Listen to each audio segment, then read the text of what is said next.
ہماری حکومت ختم کرنے کے بعد سارے سہولت کار آئے تھے، ان کے پاس اپنا کوئی ڈرافٹ نہیں تھا، تو ہمارا نامکمل شدہ جو نامکمل ڈرافٹ ابھی مکمل نہیں تھا اس کو لے کے اور اس میں کچھ چیزیں تبدیل کی جو عوام کے مفاد میں نہیں تھے، عوام کے بالکل برخلاف انہوں نے کیا، اور اس میں سب سے پہلے انہوں نے 10% کا کٹ مارا زمین کے اوپر۔ جو لوگوں کی زمینیں ہیں جو ہم نے 100% ہمارے بل میں تھی، انہوں نے اس میں 10% حکومت کے حوالے کر دی۔ اور اب میں چیلنج کرتا ہوں یہ جنہوں نے بل بنائے کہ یہ جا کے نگر میں، ہنزر میں، غزر میں یا دیامر کے اندر یہ امپلیمنٹ کر کے دکھائیں، یہ نہیں کر سکتے، اور یہ لوگوں کو جھوٹ بولتے ہیں کیونکہ ان کی کمٹمنٹس تھیں ہماری حکومت ختم کرنے میں، ان کی کمٹمنٹس تھیں، نعرے ان کے حق حاکمیت اور حق ملکیت کے تھے۔ حق حاکمیت تو یہ بوٹ پالش کر کے یہ فارغ ہو گئے تھے، حق ملکیت بھی کرسی اور عہدے کے لیے یہ وعدے وعید کر کے نکل گئے۔ اسی لیے جو ہمارا ڈرافٹ ہے، میں گلگت بلتستان کے جو اپنے غیور یہ بھائیوں کو، بہنوں کو یہ میں بتانا چاہ رہا ہوں، یہ بڑا امپورٹنٹ ہے، یہ میری اور آپ کے مستقبل کی بات ہے، ہمارے علاقے کی اور ہمارے حقوق کی بات ہے۔ ہمیں ان چہروں کو پہچاننا ہے کہ جو ہمیشہ ہمیں حقوق کی بات کر کے، حق حاکمیت اور ملکیت کی بات کر کے جنہوں نے دھوکے دیے۔ تو یہ جو ریسورسز کی ملکیت کی بات ہے، جو اس میں ہم پاکستان تحریک انصاف کام کرے گی، یہ یاد رکھیے گا کہ زمین کا ریفارمز کا بل ہم اپنا دوبارہ وہی والا بل، اس کو جو مزید بہتری کرنی ہے بہتری کر کے لے کے آئیں گے، اور 100% زمینیں گلگت بلتستان کے عوام کی ہوں گی۔ یہ پاکستان تحریک انصاف کا وعدہ ہے گلگت بلتستان کے لوگوں کے ساتھ، اور یہ عمران خان کا بھی وعدہ ہے، کیونکہ یاد ہوگا آپ کو سکردو کے جلسے میں کہ خان صاحب نے بھی آپ کو بہت زیادہ آپ کو تاکید کی تھی کہ لوگ آئیں گے، بہت پیسے لے کے آئیں گے، ہمارا غریب علاقہ ہے، لوگ فائنینشلی اتنے مضبوط نہیں ہیں، وہاں پہ قیمتیں دے کے زمین خرید لیں گے۔ اور مجھے جو خطرہ ہے وہ یہ ہے کہ یہ ایسا وقت نہ ہے کہ ہم لوگ اپنے ہی علاقے میں یہاں کے جو مقامی لوگ ہیں وہ بے گھر ہو جائیں۔ تو یہ جو آپ کی حکومت بنے گی پاکستان تحریک انصاف کی، اس نے نہ صرف زمینیں آپ کی ملکیت میں دینی بلکہ یہ بھی انشور کرنا ہے کہ کل کو آپ چاہیں تو بھی اپنی زمینوں سے آپ بے گھر نہ ہو، اس کی بھی پروٹیکشن کے لیے انشاءاللہ تعالی ہم آئین سازی کریں گے، ہم قانون بنائیں گے اور ان لاز کو ہم انٹروڈیوس کروائیں گے۔ دوسری چیز جنگلات کا ہے، اور پھر تیسرا مائنز کا، یہ سارے آپ کے ریسورسز ہیں، اور ہم سمجھتے ہیں کہ ان سب کے اوپر کمیونٹیز کا حق، جو ملکیت ہے وہ کمیونٹیز کی ہونی چاہیے۔ یہ کیا کہتے ہیں، جنگلات کا تو ہمارے پاس بڑا اچھا فارمولا ہے، ماڈل ہے دیامر کا، وہیں باقیوں کو بھی لے کے آئیں گے، اور جتنے بھی فارسٹ ہیں وہ سب کے سب پرائیویٹ فارسٹ یعنی کہ کمیونٹیز کی ملکیت میں ہوں گے۔ اور اس کی ایک وجہ ہے، اس کی وجہ یہ ہے کہ دیامر میں جتنے بھی جنگلات ہیں جو لوگوں کی ملکیت میں وہ محفوظ ہیں، قدرے محفوظ ہیں بنسبت اس کے جو کہ ڈپارٹمنٹ کے پاس ہے، جو گورنمنٹ کے پاس جو فارسٹ ہے۔ اب آپ اندازہ کریں کہ جن فارسٹ کے لیے ہم نے اتنا پورا بڑا محکمہ بنایا ہوا، ان کو ہم تنخواہیں بھی دیں، ریسورس بھی دیں، اس فارسٹ کو تو زیادہ بہتر ہونا چاہیے۔ یہاں پہ کام الٹ ہے، یہاں پہ اس ریسورس کی سب سے زیادہ تحفظ ہے جو ریسورس لوگوں کے پاس ہے۔ ٹرافی ہنٹنگ کی مثال آپ کے پاس ہے کہ جب ٹرافی ہنٹنگ میں وہ جو ہرن ہے یا مارخور ہے، جب تک وہ لوگوں کے پاس اس کا وہ ریسورس نہیں تھا، اس کا فائدہ نہیں جا رہا تھا، تو وہ بالکل ان کی جو نسل تھی وہ اختتام کے قریب آئی تھی۔ لیکن چوں ہی کمیونٹیز انوالو ہوئی، کمیونٹیز کو آنرشپ دی گئی، تو وہ اب نہ صرف ان کی نسل پروٹیکٹ ہو گئی بلکہ بے انتہا بڑھ گئی۔ اور ہمارے ٹائم کے اوپر تو اب یہ لائسنسز کی تعداد بڑھانے کی بات ہو رہی تھی۔ اس کی وجہ یہ تھی کہ مشاہدے سے یہ بات آئی کہ جو بھی وسائل کمیونٹی کے پاس ہوگا اس کا تحفظ بھی ہوگا، اور اس کا مفاد بھی سب سے زیادہ حکومت کو اور کمیونٹیز کو ڈائریکٹ ہوگا۔ تو اسی طرح مائنز کے اندر ہم لاز لے کے آئیں گے کمیونٹیز کے لیے تاکہ ان کی آنرشپ پروٹیکٹ ہو اور فائدہ ہو سب کو۔ تو یہ اب، اور اس کے چھوٹی سی مثال جو میں سمجھتا ہوں بڑی اہم ہے، جو میرے مشاہدے میں تھی، وہ یہ تھی کہ دیکھیں جہاں پر زمینیں 100% لوگوں کی ملکیت ہیں، جیسے ہنزا ہے، نگر ہے، غزر ہے یا دیامر ہے، یہاں پر زمینوں کے کیس آپ کسی بھی کورٹ میں جائیں گے بہت کم ہے۔ بنسبت آپ گلگت میں جائیں، استور میں جائیں آپ، یا بلتستان کے کسی ضلع میں جائیں، حالانکہ وہاں پہ ریونیو کا ڈپارٹمنٹ ہے، ان کے پاس ریکارڈ ہے، ادھر پٹواری ہیں، ویسا یہ پٹواری جس جگہ پر ہو وہاں پہ کبھی کوئی کام صحیح نہیں ہوا، لیکن یہ جو جہاں پہ محکمہ مال بیٹھا ہے وہاں پہ تو جھگڑے کی صورت نہیں ہونی چاہیے، وہاں پر تو ریکارڈ واضح ہونا چاہیے، لیکن جھگڑے اور قبضہ اس ضلع میں زیادہ ہے جہاں پر زمینیں سرکار کے پاس ہیں، جہاں پر زمینیں آپ کے لوگوں کے پاس ہیں وہاں پر نہ قبضے کی بات ہے اور نہ دیوانی کیس میں لوگ جا کے کورٹ میں۔ تو یہ ایک بہت بڑی ہمارے مشاہدے کی بات ہے کہ یہ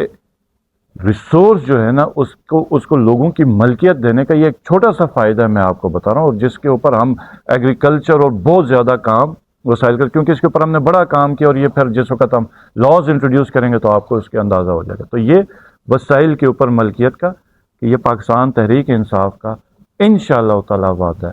اور یہ جس وقت ہمیں موقع مل گیا یہ ہم آپ کو کر کے دیں گے، کیونکہ مالک آپ ہیں، یہ یاد رکھیے گا۔ تیسری جو چیز ہے وہ جو ہے کنیکٹیوٹی، انفراسٹرکچر اور امپلائمنٹ ہے۔ یہ ساری، یہ یاد رکھیے کہ گلگت بلتستان ایک بڑا اسپیشل ایریا ہے، اور یہاں پر کئی ایسے اسٹریٹجک پروجیکٹس ہیں جو کہ دیکھنے کو تو آپ کو روڈ کے یا ٹنل کے لگیں گے، لیکن اس کے کرنے سے آپ کی نہ صرف زندگیاں آسان ہیں عام آدمی کی، بلکہ آپ کئی بے پناہ آپ مواقع اپنے نوجوانوں کے لیے، روزگار کے لیے، سیاحت کے لیے اور بڑی چیزوں میں ایک دم آپ ایک انقلاب برپا کر سکتے۔ یہ کوئی چھوٹی موٹی تبدیلی نہیں ہوگی، جیسے ہم نے ابھی اپنے دور میں غزر کا روڈ سٹارٹ کیا، شندور کا، اور بلکہ کئی ابھی الیکشن میں لوگ ہیں وہ دوبارہ مطلب وہ بورڈ کے پاس کلیم کرتے ہیں کہ یہ ہمارے ٹائم کے اوپر تھا، تو خان صاحب کے ڈیولپمنٹ پیکیج کے اوپر یہ پروجیکٹ لے کے آئے تھے۔ اسی طرح شونٹر ٹنل کا، بدقسمتی سے شونٹر ٹنل کا پروجیکٹ اگلی حکومت روک دیا، جو روڈ کا AVR کا تو وہ ہم ٹینڈر کر چکے تھے۔ تو یہ پروجیکٹ اور اس طرح کے کئی آپ کے روڈز کے اور جو ٹنلز ہیں جس سے آپ کا ڈسٹنس کم ہوتا، فاصلہ کم ہوتا، آپ کی زندگیاں آسان ہوتی، اور اس سے سیاحت بے انتہا بڑھے گی، غزر بڑھے گا۔ بلتستان اور استور آپ کے شگرتن روڈ اور آپ کے شونٹر ٹنل سے جو فاصلہ اسلام آباد سے یہ بہت کم ہوگا، سفری سہولت بہتر ہوگی، تو آپ کے پاس سیاح بہت زیادہ آئیں گے، اور آپ کے جو ہوٹل انڈسٹری یہ بڑھے گی، تو آپ کو ڈائریکٹلی آپ کی امپلائمنٹ، آپ کا جو روزگار ہے معاشرے میں اور جو کاروبار کی اپرچونیٹیز ہیں یہ بڑھیں گی۔ اور انفراسٹرکچر میں ہمارے پاس جو ہائیڈل پروجیکٹس کی جو اپرچونیٹیز ہیں وہ نہ صرف آپ کا کیا کہتے ہیں، ہم نے جو اپنے ٹائم کے اوپر 2 پروجیکٹس آئیڈینٹیفائی کیے تھے، اور 2-3 پروجیکٹس کے ہمیں جو میگا پروجیکٹس ہیں، جو ابھی میں جب اب وقت انشاءاللہ تعالی آئے گا تو پتہ چلے گا کہ وہ پروجیکٹس جس وقت آ گئے تو ہم نہ صرف اپنی لوڈ شیڈنگ ختم کر سکتے ہیں بلکہ ہم یہاں پر انڈسٹریز شفٹ کر سکتے ہیں۔ اور یہ یاد رکھیے کہ وہ انڈسٹریز جو ہمارے انوائرمنٹ اور کلائمیٹ کو سوٹ کرتی ہے، اس کو سپورٹ کرتی ہے، ایسی انڈسٹریز ہم لے کے آئیں گے تو الٹیمیٹلی لوگوں کو مواقع ملیں گے، روزگار کے، ریونیو کے، بزنس کا۔ اور اس کے بعد ہم نے آپ کو پتہ ہے کہ 5G کا بھی ٹینڈر کیا تھا، ہم نے کیا کہتے ہیں انٹرنیشنل ایئرپورٹ کی بھی فیزیبلٹی کی۔ تو یہ سب یہ جو کئی پروجیکٹس ہیں جو ہماری نظر میں جس کے اوپر ہم لوگوں نے کام کرنا ہے، اوور آل انفراسٹرکچر کی امپلائمنٹ کرنی ہے، کنیکٹیوٹی ہم نے بڑھانی ہے، اور امپلائمنٹ لوگوں کو بہت زیادہ دینی ہے، اور یہ ایک سیکشن ہے جس کے اوپر ہم ایگریسولی کام کریں گے۔ اور جو چوتھا جو ہمارا مین ہے وہ ہے جو گول ہے، ہمارا ایم ہے، وہ ہے ہیومن ڈیولپمنٹ۔ جتنے بھی ہمارے گلگت بلتستان کے بسنے والے ہیں سب سے پہلے ان کی صحت امپورٹنٹ ہے، کہ ان کے صحت کی ان کے وسائل پورے کیے جائیں۔ ہمارے ٹائم کے اوپر آپ کو پتہ ہے کہ ہم نے ہیلتھ کے اندر ہم نے ٹیچنگ ہاسپٹلز بنائے، آپ جس ضلع کے میں بھی ہوں، آپ کے ضلع میں ہم لوگوں نے ہاسپٹلز کو رننگ آپریشنلائز کیا ہوا تھا۔ تو یہ اب وقت ہے کہ اس کو نہ صرف ہم اپ گریڈ کریں اور جو مین ہاسپٹلز ہیں اس کو بہتر کریں، سہولیات ہم لوگوں کو دے دیں، ہیلتھ کارڈ نوجوانوں کو سب کے لیے، یہ ہمارے مینیفیسٹو کے اندر ہے۔ اور پھر ایجوکیشن کے اندر ویمن ایجوکیشن کے اندر ہم لوگوں نے بہت زیادہ انشاءاللہ تعالی ہم کام کریں گے، اور وہ ایجوکیشن جو جس ٹیکنیکل ایجوکیشن ہے جو ہمارے نوجوانوں کو ہم دیں گے، جس سے روزگار کے مواقع نہ صرف پاکستان کے اندر اور پاکستان کے باہر بھی ہم کریٹ کریں گے۔ اور انشاءاللہ تعالی اس کے علاوہ بھی کافی سیکشنز ہیں جس کے اوپر پاکستان تحریک انصاف کرے گی، لیکن یہ جو 4 مین ایریاز ہیں جس کے اوپر ہم فلی فوکسڈ ہیں اور فلی کمیٹڈ ہیں۔ اور یہ یاد رکھیں کہ یہ ہمارا عہد ہے اور آپ ہمیں جانتے ہیں۔ جب ہم نے پہلے سال میں بجٹ کا میں نے اناؤنس کیا کہ ہم نے 1 سے 1.5 ارب دینا ہے، تو سیکٹری سمیت جتنے صحافی تھے ان سب نے کہا کہ یہ نہیں کر سکتے، اور ہم نے کر کے دکھایا اپنی 2.5 سال کی حکومت کے اندر۔ ہماری حکومت پہلی تھی جس نے زمین کی خرید و فروخت کے اوپر پابندی لگائی تھی جب تک کہ لینڈ ریفارم بل ہم اس کو کمپلیٹ نہ کریں 100% لوگوں کی ملکیت کا، کیونکہ یہ چیز میرے دل کے اتنی قریب تھی۔ یا آپ کی حکومت تھی، ہماری حکومت تھی جس نے پہلا کام کیا تھا۔ اور یہ بھی میں آپ کو بتاؤں کہ 1980 کے بعد ہماری حکومت پہلی حکومت تھی جس میں جگلوٹ سکردو روڈ کے اوپر کئی لوگوں کی کمپنسیشن اس وجہ سے نہیں ہو رہی تھی کہ ان کے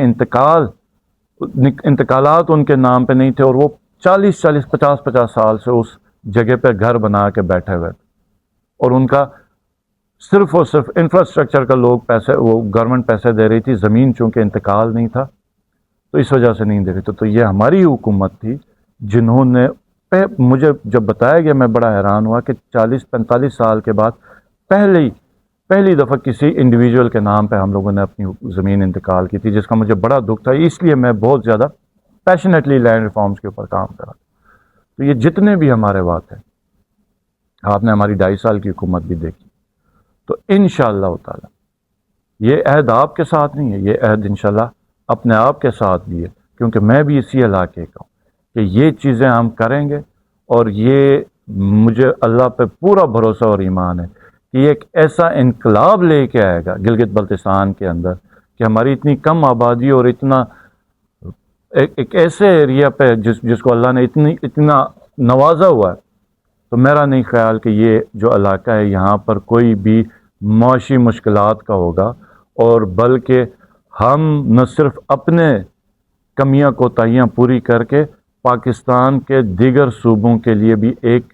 عظیم الشان مثال بن جائیں گے کہ مستقبل میں گلگت بلتستان اس مقام پہ ہوگا۔ تو انشاءاللہ تعالی الیکشن میں آپ لوگوں نے یاد رکھنا ہے کہ آپ نے پاکستان تحریک انصاف کو ووٹ کرنا ہے، پاکستان تحریک انصاف کے جو ایک سپورٹڈ جو کینڈیڈیٹ ہیں، نامینیٹڈ کینڈیڈیٹ ہیں، اس کو ووٹ کرنا ہے۔ اور یہ جو لوگ آپ کے پاس آ کے پھر دوبارہ چورن بیچیں گے حقوق کا، پروجیکٹس کا،